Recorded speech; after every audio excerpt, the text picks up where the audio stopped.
नमस्कार। न्यूज 24 बिहार झारखंड देख रहे हैं आप। मैं हूं आपके साथ सबा शाहिद शेख। बिहार के समस्तीपुर में बीपीएससी शिक्षक बहाली मामले में बड़ा फर्जीवाड़ा सामने आया है, जिसके बाद से शिक्षा विभाग एक्शन मोड में आ गया है। तो वहीं दूसरी तरफ बिहार सरकार यानी कि नीतीश कुमार के फैसले से नियोजित शिक्षकों को तगड़ा झटका लगा है। तो चलिए आज इन्हीं तमाम बातों पर विस्तार से चर्चा करेंगे, क्योंकि तमाम सवाल भी उठ रहे हैं। आखिर इतना बड़ा फर्जीवाड़ा कैसे हो गया? और बात करें अगर नियोजित शिक्षकों की, तो बिहार में नियोजित शिक्षकों को बड़ा झटका लगा है नीतीश सरकार के फैसले से। सरकार के एक आदेश के बाद आखिर आखिर क्यों नियोजित शिक्षकों की टेंशन बढ़ गई? क्या अब बीपीएससी टीचर के सामने जूनियर माने जाएंगे नियोजित शिक्षक? इस तरह के तमाम सवाल उठ रहे हैं। तो वहीं नियोजित शिक्षक जब सक्षमता परीक्षा पास कर चुके हैं, तब उनके साथ ऐसा भेदभाव क्यों किया जा रहा है? ये भी एक बड़ा सवाल है। तो चलिए इन्हीं तमाम बातों पर विस्तार से चर्चा करते हैं। चर्चा के लिए हमारे साथ तमाम गेस्ट जुड़ रहे हैं। हमारे साथ जुड़ रहे हैं हमारे एसोसिएट एडिटर अमिताभ कुमार जी, शिक्षक नेता अमित विक्रम जी, छात्र नेता सौरभ कुमार जी। आप सभी का बहुत बहुत स्वागत है। सबसे पहला सवाल मैं हमारे एसोसिएट एडिटर अमिताभ कुमार से लेना चाहूंगी। अमिताभ जी, जैसा कि बात करें एक बड़ा फर्जीवाड़ा सामने आया है, तो वहीं दूसरी तरफ नीतीश कुमार के फैसले से नियोजित शिक्षकों की टेंशन बढ़ गई। क्या कहना चाहेंगे आप? बिल्कुल सभा देखिए, दोनों हमारे पास जो शिक्षक नेता है, लगातार हम पिछले 1 साल से बात करते आ रहे। टीआरई 1 के समय से ही हम लोग बात करते भी आ रहे थे। कई तरह की जो जी, समस्याएं इसमें आई थी और कई इसमें जो वेरिफिकेशन के नाम में टीआरई 1 के समय में और जो बाद में विभाग के द्वारा जो प्रयोग का लगातार जो प्रयोग करते किए जा रहे हैं शिक्षक के मामले में। तो अभी जो मामला देखिए सामने आया है, 2 मामले जिसका जिक्र आपने भी किया है कि समस्तीपुर में किस तरीके से 3 बीपीएससी के 3 शिक्षकों की वहाँ ज्वाइनिंग हुई थी और वो 5 शिक्षक वहाँ पे काम कर रहे थे और ये टीआरई 1 के जो बहाली थी उसको लेके ये उसके टीचर थे। ये एक बड़ा मामला है और इससे साफ पता चलता है कि भ्रष्टाचार का मामला, भले ही प्रिंसिपल को इसमें दोषी ठहराया गया हो, जो बीपीओ उनको दोषी ठहराया गया हो, लेकिन ये मामला ऊपर से नीचे तक का है। क्योंकि इतने दिनों तक कोई अगर फर्जी शिक्षक आपके संस्थान में नौकरी कर रहा है, टीचर ले रहा बिल्कुल। है, इतने दिनों हो गए तनख्वाह मिल रहा है, तो वो कोई मामूली बात नहीं है।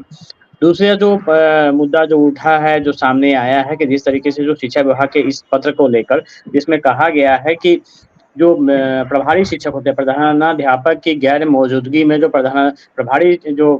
प्रधानाध्यापक होंगे, तो वो सिर्फ बीपीएससी से जो चयनित शिक्षक है वही बनेंगे। ऐसे में जो नियोजित शिक्षक जो जिनका 15 साल 20 साल से जो नौकरी कर रहे थे, जिनको भी मिला है, तो वो इनसे नीचे हो जाएँगे। कहने का सरकार की दृष्टि में तो यही आता है इस पत्र के आधार पे। क्योंकि इससे पहले होता है कि सीनियरिटी के हिसाब से होता था कि जो उन्हें दिया जाता था, चार्ज जो है सौंपा जाता था। लेकिन इस पत्र के माध्यम से ये पता चलता है कि जो बीपीएससी से चयनित शिक्षक है, जो डायरेक्ट बहाली हैं, वो इनसे सीनियर, यानी कि उनकी उम्र कितनी होगी? 25 होगी, 30 होगी। लेकिन जो ये शिक्षक हैं वो कम से कम उनका 10 से 15 साल का तजुर्बा होगा इस प्रोफ़ेशन में और उनके विद्यालय में। तो ये नागवार लगने वाली बात है और ज़ाहिर-सी बात है शिक्षक नेताओं को इससे, जो शिक्षक जो काम कर रहे हैं उन्हें ज़रूर बुरा लग रहा होगा। बिल्कुल। चलिए ठीक है अमिताभ जी, फिर आपका रुख करेंगे, सीधा रुख करते हैं अमित विक्रम जी का। अमित जी, अगर बात की जाए शिक्षकों की, तो शिक्षक अभ्यर्थियों के साथ क्यों भेदभाव किया जा रहा है? क्यों उनकी जिंदगी से खिलवाड़ किया जा रहा है? और जैसा कि ये मामला सामने आया है, इतना बड़ा फर्जीवाड़ा हुआ है। देखिए, इस फर्जीवाड़े में सीधे तौर पर समस्तीपुर के विभूतिपुर प्रखंड के प्रखंड शिक्षा पदाधिकारी का इन्वॉल्वमेंट सामने आया है। साथ ही साथ ये भी एक प्रश्नवाचक चिन्ह है कि फर्जी शिक्षकों का वेतन भुगतान कैसे हो गया। वेतन भुगतान की जिम्मेदारी डीपीओ स्थापना की होती है। बिना वेरिफिकेशन किए, बिना क्रॉस चेक किए उन्होंने वेतन भुगतान कैसे कर दिया? तो इसमें कहीं ना कहीं दोनों की संलिप्तता है और दोनों के मिली भगत से यह फर्जीवाड़ा हुआ है। और आश्चर्य की बात देखिए, इस मामले का उद्भेदन हुए 3 दिन का समय बीत चुका है, लेकिन शिक्षा विभाग की ओर से कोई एफआईआर नहीं दर्ज किया गया है। जो इसमें दोषी हैं शिक्षा विभाग के पदाधिकारी, उनको हिरासत में लेकर कड़ी पूछताछ करनी चाहिए, उनको रिमांड पर लेना चाहिए कि आखिर बीओ ने किस अधिकार से एक फर्जी शिक्षिका का योगदान कराने के लिए विद्यालय के एचएम को पत्र लिखा। और आखिर कैसे बिना जांचे हुए डीपीओ स्थापना ने उन फर्जी शिक्षकों का वेतन भुगतान कर दिया। तो इस पर जब तक नामजद एफआईआर नहीं हो, इन दोनों पदाधिकारियों को रिमांड पर लेकर के कड़ी पूछताछ नहीं होगी, इस पूरे मामले का उद्भेदन नहीं हो सकेगा। ऐसा लग रहा है कि कहीं ना कहीं शिक्षा विभाग जो है अपने दोषी पदाधिकारियों को बचाने की कोशिश कर रहा है, और इसके पीछे एक ही मंशा हो सकती है। वो मंशा ये है कि ये फर्जीवाड़ा जो अभी एक छोटे स्केल पर दिखा है, एक प्रखंड में दिखा है, और अब तो जाकर के कुल 3 शिक्षक, पहले एक शिक्षिका का मामला आया, फिर 2 और शिक्षिका का मामला आया, कुल 3 शिक्षक फर्जी तरीके से ज्वाइन किए हुए थे। तो कहीं ना कहीं ऐसा भी हो सकता है कि ये संख्या हजारों में हो, सैकड़ों में हो। इस वजह से मामले को दबाने के लिए इन दोषी पदाधिकारियों पर कोई कार्रवाई नहीं की जा रही है। सरासर इसमें पदाधिकारियों की मिलीभगत है कि फर्जी तरीके से उसके पास सारे documents, result, score card, joining letter कैसे पहुंच गया, कैसे फर्जी आधार पर ज्वाइन कर गया और वेतन भुगतान भी हो गया। तो इन दोनों पदाधिकारियों को कड़ी पूछताछ करनी चाहिए पुलिस को, इसमें एफआईआर दर्ज होना चाहिए। अभी तक एफआईआर दर्ज नहीं हुआ। मैं बार बार कल से ही कह रहा हूं, परसों से ही जब से ही पता चला मुझे मामला, मैंने वहां पे स्थानीय स्तर पे पता किया कि आखिर क्या मामला है। तो स्थानीय स्तर पे ये सब लोग जान रहे हैं कि विभूतिपुर प्रखंड के बीओ और समस्तीपुर डीपीओ स्थापना दोनों की मिली भगत से लाखों करोड़ों का खेल हुआ है। वहां पर लाखों रुपए लिए गए हैं इन फर्जी अभ्यर्थियों से, जिसके एवज में इनको नौकरी का एक प्रलोभन दिया गया था। और अब जब मामला पकड़ा गया है तो स्पष्टीकरण और शो कॉज का खेल खेला जा रहा है, जबकि इसमें फर्जीवाड़े में स्पष्ट रूप से एफआईआर होनी चाहिए। क्यों नहीं हो रहा है एफआईआर? किसको बचा रही है विभाग, ये स्पष्ट होना चाहिए। चलिए ठीक है अमित विक्रम जी, फिर आपका रुख करेंगे, सीधा रुख करते हैं सौरभ जी का। सौरभ जी, आखिर नियोजित शिक्षकों के साथ भेदभाव क्यों किया जा रहा है?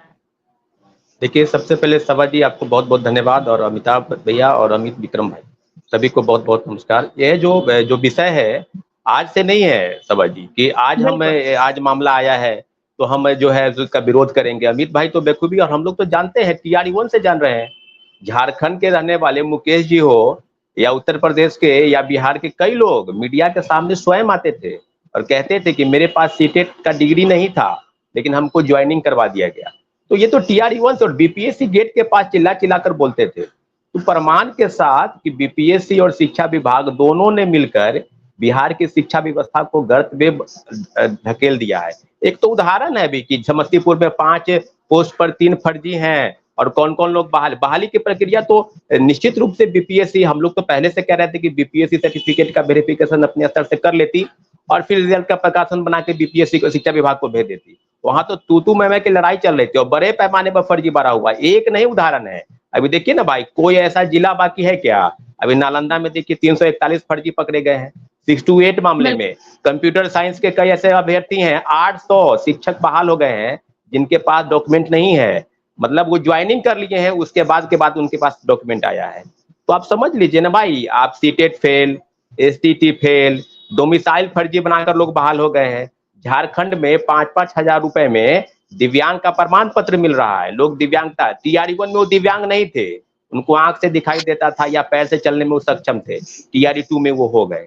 तो कई मामले सामने आ रहे हैं। एक तो आप समझिए ना कि ठीक है, अमित विक्रम भाई सही बोल रहे थे, एक छोटा सा उदाहरण है समस्तीपुर में हजारों फर्जीवाड़े तरीके से लोग बहाल हो गए हैं, इसमें कोई दो राय नहीं है। और जब आप बात करेंगे हम लोग, अब जिस पर कार्रवाई होनी चाहिए उस पर कार्रवाई नहीं होकर तरीके से आप बड़े अमित विक्रम भाई पर भी कार्रवाई हुई है, क्योंकि ये शिक्षकों की बात करते हैं, उनके बेहतरी की बात करते हैं, बिहार के विकास की बात करते हैं।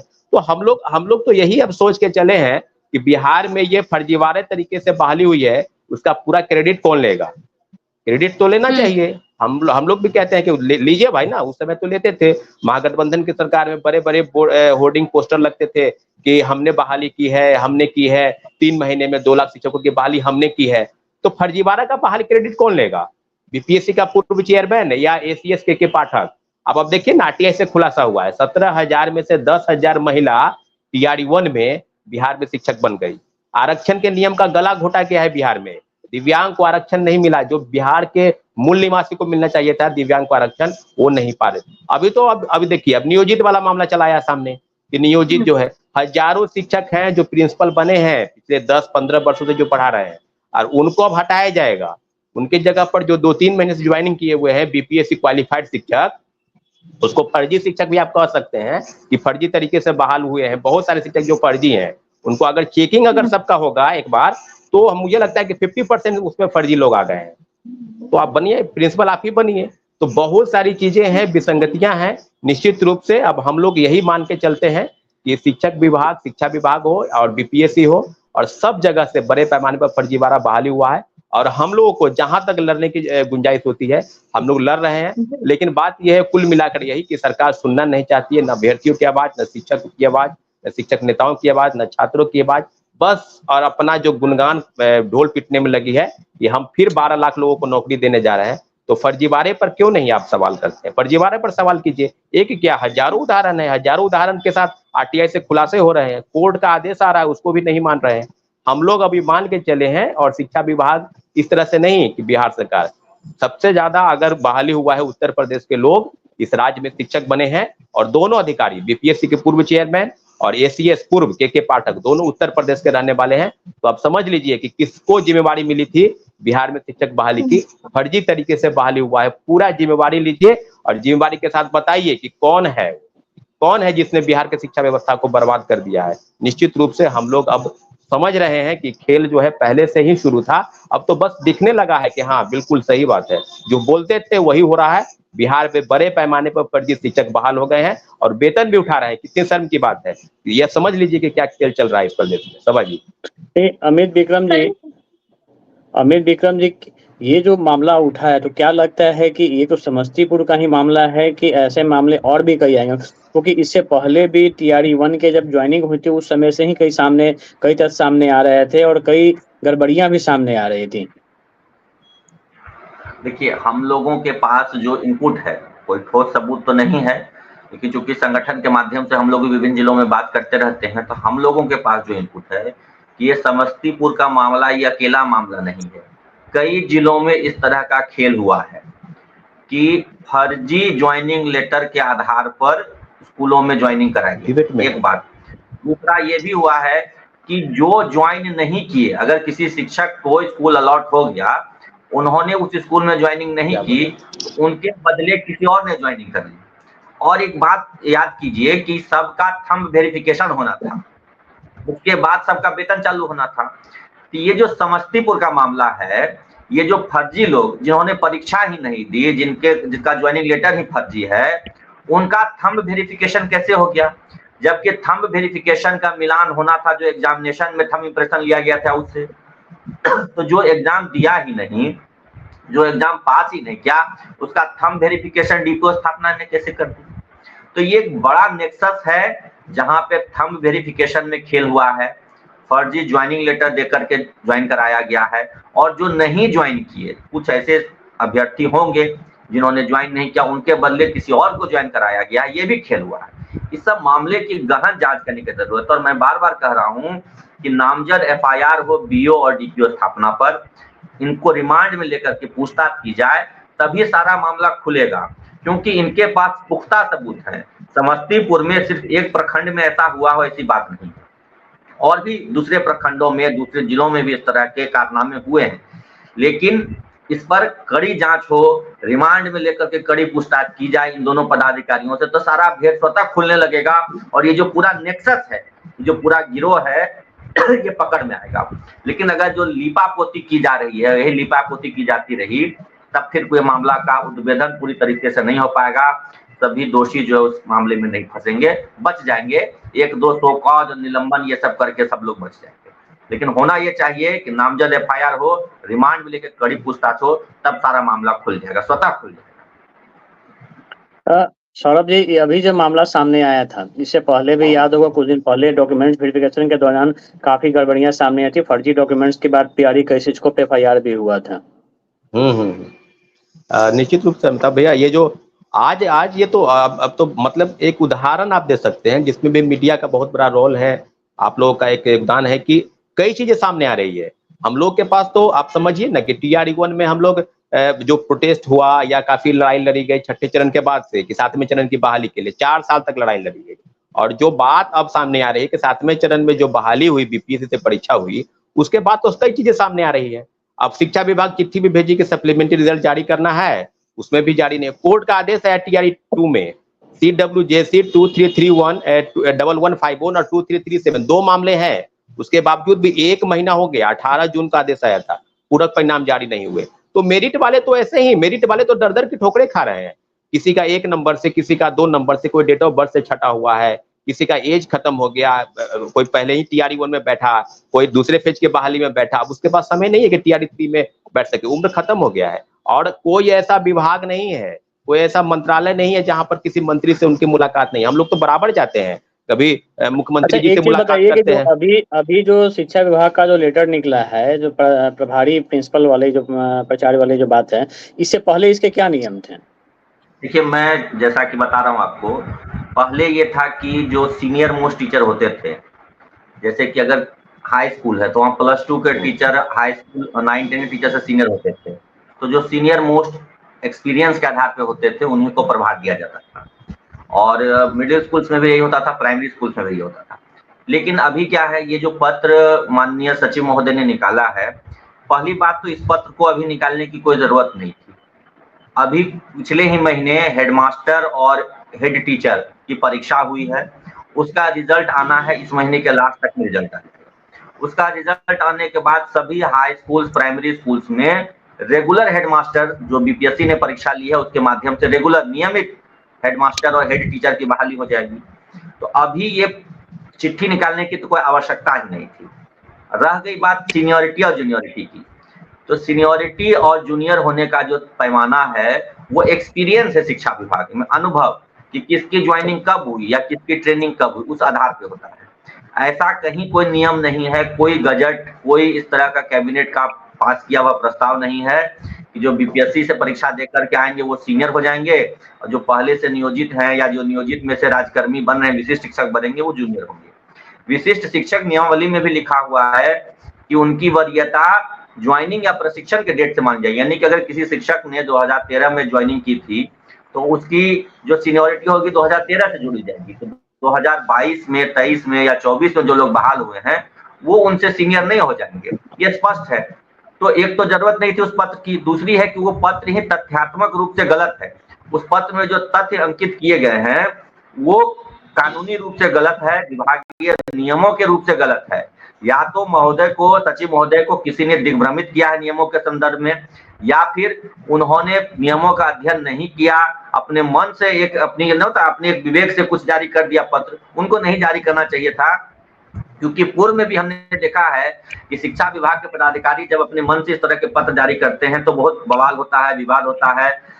आप सबको याद होगा कि एसटीईटी में मेरिट नॉट इन मेरिट को लेकर बहुत बवाल हुआ था, पटना की सड़कों पर बहुत प्रदर्शन हुए थे, आंदोलन हुए थे। उसका कारण सिर्फ ये था कि तत्कालीन माध्यमिक शिक्षा निदेशक ने बिहार बोर्ड को चिट्ठी लिख दी थी कि जितनी रिक्ति है उतना ही रिजल्ट एसटीईटी का देना है, जो कि सरासर गलत था। और बाद में वही हुआ ही, उसको गलत माना गया और मेरिट नॉट इन मेरिट का कहीं कोई सवाल नहीं रहा, बीपीएससी के माध्यम से बहाली हुई। तो वैसे ही ये जो पदाधिकारी हैं, इन्होंने भी जो पत्र सीनियरिटी को या प्रभार को लेकर के निकाला है, एक तो गैर जरूरी है, दूसरी तरफ है तथ्यात्मक रूप से गलत है। सीनियरिटी का पैमाना ज्वाइनिंग डेट है, कोई बीपीएससी से है, कोई विशिष्ट है, कोई नियोजित है, कोई उससे भी पूर्व बीपीएससी से है। इस तरह का कहीं कोई मापदंड तय नहीं है सीनियरिटी का। तो उन्होंने जो भी पत्र में लिखा है वो गलत है, सरासर गलत है, विभागीय नियमों के खिलाफ है। और इसके पीछे एकमात्र मंशा ये हो सकती है कि जो शिक्षक हैं उनके अलग अलग संवर्गों को आपस में लड़वा दिया जाए। बीपीएससी शिक्षक और विशिष्ट शिक्षक और नियोजित शिक्षक को आपस में लड़वा दिया जाए प्रभार और वरीयता के नाम पर। बस इतनी सी उनकी मंशा दिख रही है। बाकी शिक्षकों को भी ये सब कुछ समझ में आता है। शिक्षकों की एकजुटता, एकता आपस में बनी हुई है। ये सब छोटे मोटे विवाद में शिक्षक पढ़ने वाले नहीं है।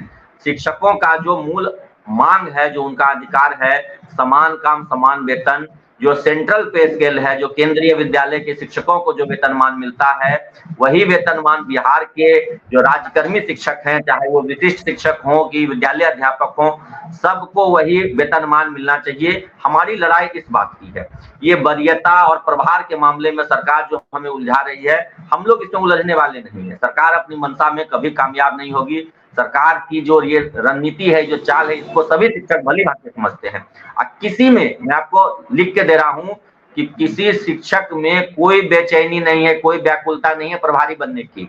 जिनको प्रभारी बनना है उन्होंने परीक्षा दी है, 1 महीने के अंदर उसका रिजल्ट आएगा, उनकी ज्वाइनिंग होगी, वो नियमित प्रधानाचार्य के पद पर ज्वाइन करेंगे। और ये प्रभार लेने को लेकर के जो सरकार उलझाना चाह रही है, इसको लेकर के शिक्षकों में कहीं कोई मतभेद नहीं है। सरकार अपनी चाल में, अपनी साजिश में कामयाब नहीं हो पाएगी। नियमों की कितनी भी अनदेखी कर ले, कितना भी प्रयास कर ले, शिक्षक इन सब बातों को समझते हैं।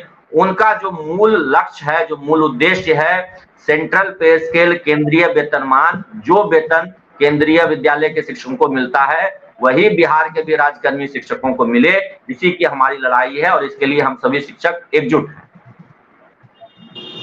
जी अमिताभ सर, ये बात बिल्कुल सही है कि जो बात थी कि 4 तरह के शिक्षक तो पहले से ऑलरेडी बिहार में बहाल है।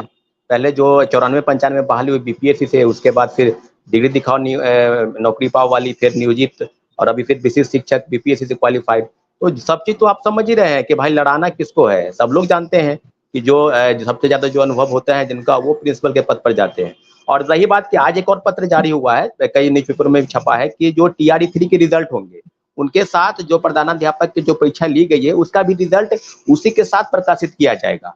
तो फिर कहाँ सवाल है इफबट का? भाई अगर आपको प्रिंसिपल बनाना ही है तो फिर इस पत्र का क्या मतलब रहता है? क्या शिक्षा विभाग के जो सेक्रेटरी है अगर इस तरह की चीज अगर करेंगे तो फिर कई चीजें सामने आएंगी। नियोजित शिक्षक हजारों विद्यालय में प्रिंसिपल बने हैं, फिर उनको हटना पड़ेगा। अगर उनको हटना है तो फिर ये बहाली जो निकाली गई है, जिसकी परीक्षा हो गई, रिजल्ट आना है, तो फिर आपको कहाँ पे इस तरह का सवाल है? तो सवाल तो अमित भाई बिल्कुल सब कुछ कह ही दिए हैं कि जो है वो लड़ाना है।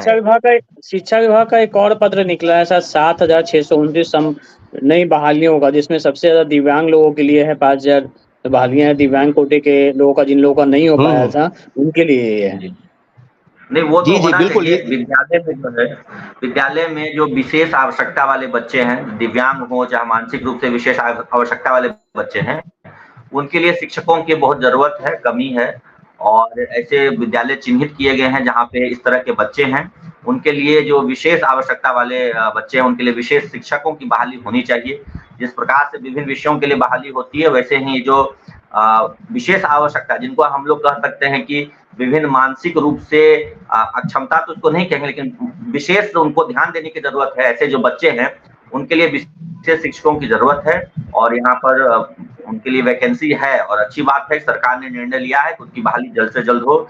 हमारी यह मांग है, पहले से भी रही और आज भी मांग है कि कम से कम TRE 3 के साथ अगर उनकी बहाली नहीं हो सकी तो TRE 4 में जरूर इन सीटों को शामिल किया जाए और विशेष शिक्षकों की बहाली की जाए, ताकि जो विशेष आवश्यकता वाले बच्चे हैं उनका भी जो एजुकेशन है बेहतर तरीके से हो सके, उनकी भी देखभाल बेहतर तरीके से हो सके। इसलिए बहुत जरूरी कदम है और खुशी की बात है अगर सरकार इसको जल्द से जल्द कर देती है।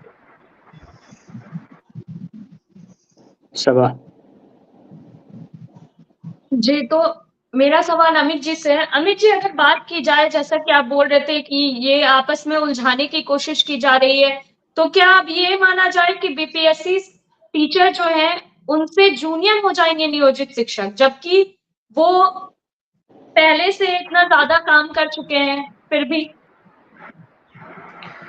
देखिए, मैंने स्पष्ट कहा कि सीनियर और जूनियर को लेकर के जो मापदंड हैं वो बहुत स्पष्ट है नियमावली में। विशिष्ट शिक्षक जो बन रहे हैं उनकी सीनियरिटी को लेकर के बहुत स्पष्ट लिखा हुआ है कि उनकी सीनियरिटी उनके ज्वाइनिंग डेट, यानी कि जब उन्होंने पहली बार सेवा में योगदान किया था या उनका जो प्रशिक्षण डेट था उससे तय होगी। तो इसमें सीनियर और जूनियर को लेकर के कहीं कोई विवाद ही नहीं, एक बात। दूसरी बात कि ये जो सीनियर और जूनियर की लड़ाई लड़ाने की सरकार कोशिश करे, इसमें हम में से किसी को कोई इंटरेस्ट नहीं।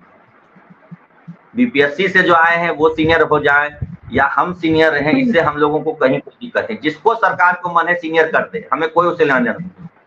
हमारी मांग है कि केंद्रीय वेतनमान हमको चाहिए, जो नियमित शिक्षकों को मिलता है, जो केंद्रीय विद्यालय के शिक्षकों को मिलता है, वो वेतनमान हमको आप दीजिए। किसी को आप सीनियर कर दीजिए, उससे हमको कोई परहेज नहीं है। बीपीएससी वाले सीनियर हो जाएं कि नियोजित सीनियर हो कि विशिष्ट सीनियर हो, कि हमारे विद्यालय में जो टोला सेवक है, चपरासी है, उसी को आप सीनियर कर दीजिए, हमको कोई दिक्कत नहीं है। सीनियर आप किसी को भी कीजिए, लेकिन जो वेतनमान है वो हमको सेंट्रल पे स्केल चाहिए, केंद्रीय वेतनमान चाहिए।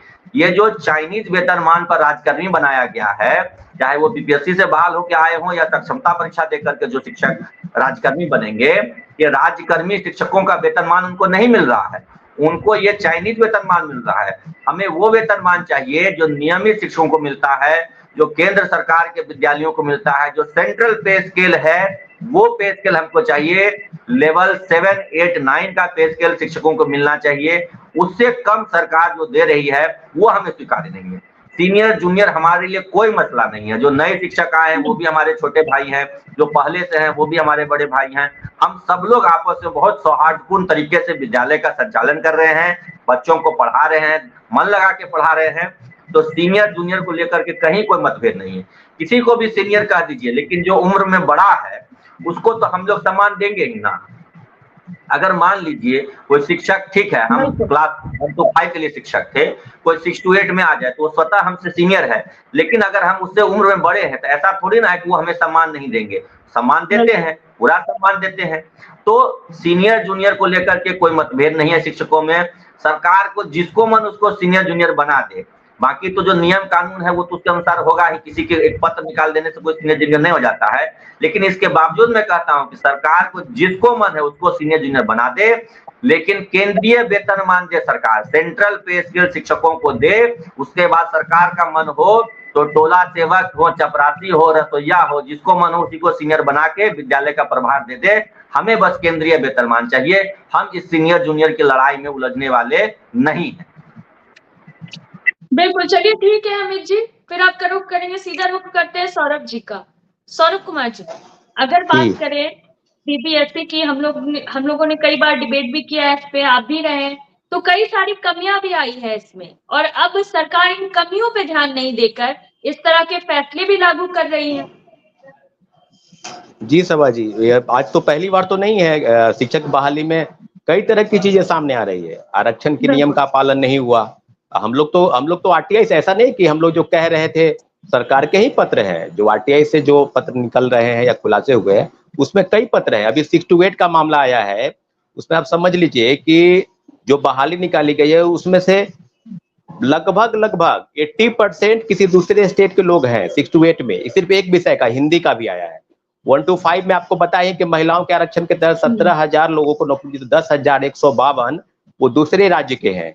तो अब तो जांच कहां पर, अब जांच अगर करना है तो क्या है, अब लड़िए। सुप्रीम कोर्ट के आदेश का भी तो आप बताइए ना भाई कि आरक्षण का क्या है, आरक्षण का लाभ किसको मिलना चाहिए?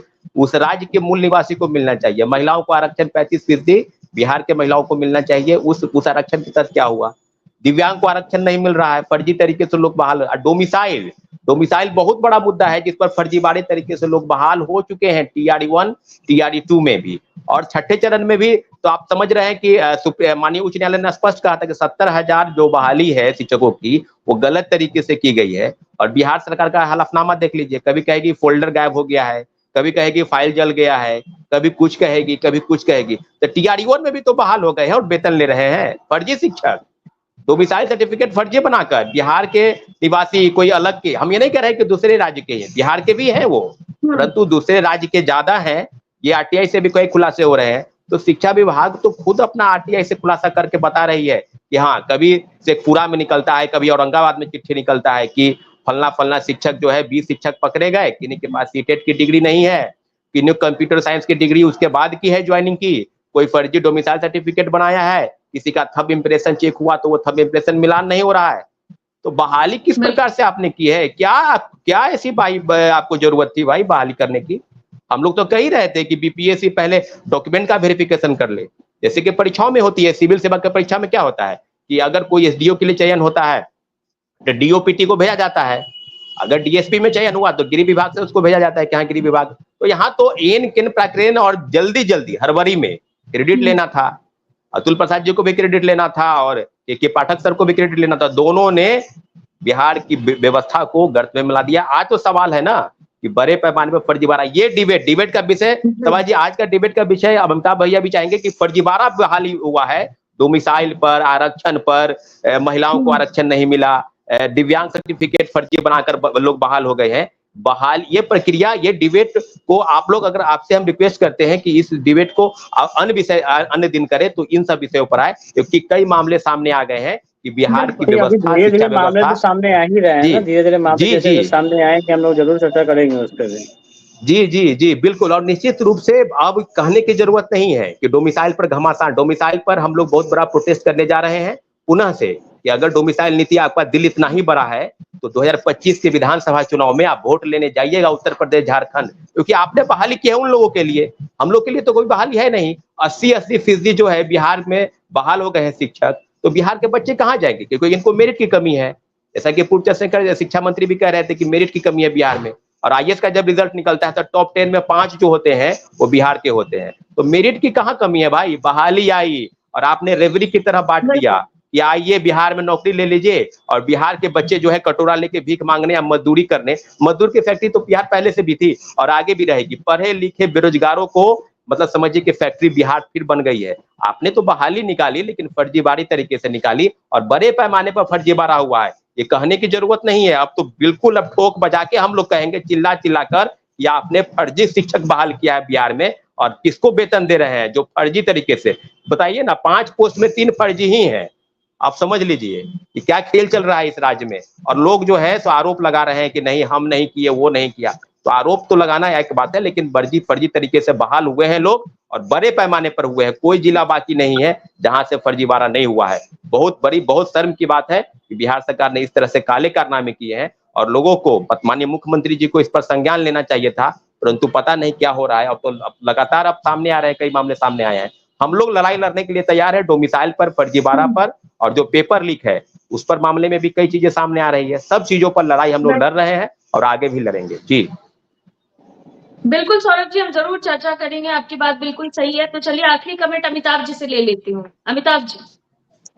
नहीं देखिए, जिस तरीके से लगातार टीआरई 1 के समय से भी हम लोग भी चर्चा कर रहे थे और कई गड़बड़ियाँ थी, और अब देखिए अब गड़बड़ियाँ में सिर्फ पहले थे कि बहाली के समय हुई थी, लेकिन अब कोई 6-6 महीना 8-8 महीना वेतन उठा ले रहा है, बिना सरकार को जानकारी नहीं है, फर्जी तरीके से कर रहा है। तो ये बहुत ही गंभीर विषय है, और सिर्फ ये समस्तीपुर का मामला नहीं हो सकता है, क्योंकि अगर इस तरह की गड़बड़ियाँ हुई हैं तो निश्चित तौर पे और भी जगहों पे ऐसे हो रही होंगी, और उसकी भी जाँच होनी बहुत आवश्यक है। और उसमें सिर्फ 1, 2, 4 लोगों पे कार्रवाई करके नहीं, इसकी पूरी तरीके से निष्पक्ष जाँच होनी चाहिए, ताकि दोषियों को सज़ा मिल सके, जो सही में योग्य हैं, उन्हें मौका मिल सके आगे। चलिए ठीक है, बहुत-बहुत शुक्रिया आप सभी का हमारे साथ जुड़ने के लिए। धन्यवाद। दरअसल जो बड़ा फर्जीवाड़ा सामने आया है, ये वाक़ई एक गंभीर मामला है, क्योंकि जिस तरह से ये फर्जीवाड़ा सामने आया है, ये साफ-साफ ये दर्शाता है कि शिक्षक अभ्यर्थियों के साथ कितना बड़ा खिलवाड़ हुआ है, उनके भविष्य के साथ। हालाँकि अब सरकार इस पे क्या एक्शन लेती है, ये देखने वाली बात होगी। फिलहाल के लिए इतना ही। देखते रहिए न्यूज़ 24 बिहार झारखंड। अगर आपको ये डिबेट अच्छी लगी तो इसे लाइक और शेयर ज़रूर करें। आप अपनी राय हमें कमेंट करके भी ज़रूर बताएँ, और हमारे चैनल को सब्सक्राइब करना ना भूलें। नमस्कार।